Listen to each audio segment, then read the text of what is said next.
30 లక్షలు 50 నెలలు 60,000 ఇంటూ 30 60,000ని మీరు 50 సార్లు కడితే మీకు ఏంటంటే 30 lakhs అవుతుంది. So first month, third month మాత్రమే మీకు ఏంటంటే ఫుల్ ఈఎంఐ వస్తుంది. మనం మాట్లాడుకున్న ప్రకారంగా పూర్తి ఈఎంఐ అనేది 2 సార్లు ఉంటుంది. రిమైనింగ్ మొత్తం కూడా మీకు మినిమం 39,000 వస్తుంది.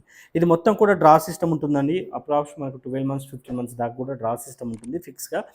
దాంట్లో డ్రాలో ఉన్నప్పుడు మీకు ఏంటంటే 18 lakhs మాత్రమే మీకు బిడ్ పేబుల్ రావడం జరుగుతుంది. సో ఇదేంటంటే 50 మందిలో ఎవరికైతే ఈ 18 లక్షలు కావాలో వాళ్ళు మాత్రమే పార్టిసిపేట్ చేస్తారు.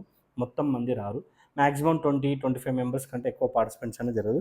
ఎవ్రీ మంత్ పోతున్న కొద్ది కాంపిటీషన్ తగ్గుతుంటుంది కాబట్టి మీకు ఎక్కడైనా వచ్చే ఛాన్సెస్ 100% ఉంటాయి. సో ఎక్కువ మంది కాదు కాబట్టి ఉన్న తక్కువలో మీరు ఎవ్రీ మంత్ పార్టిసిపేట్ చేస్తే మీకు వచ్చే ఛాన్సెస్ ఉంటాయి. టోటల్గా ఆన్లైన్ ప్రాసెస్. ఆన్లైన్లో ఎవరికి వస్తే వాళ్ళు తీసుకునే ప్రాసెస్ విధంగా ఉంటుంది. ఆఫ్టర్ 1 year తర్వాత మీరు ఎప్పుడంటే అప్పుడు తీసుకునే ఆప్షన్ ఉంటుంది. ఓపెన్ యాక్షన్ జరుగుతుంది. అప్పుడు ఈఎంఐలు అనేది ఇంక్రీజ్ అవ్వుకుంటూ లాస్ట్కు పూర్తి పేమెంట్ వస్తుంది. అంటే మినిమం 39,000, మ్యాక్సిమం 60,000.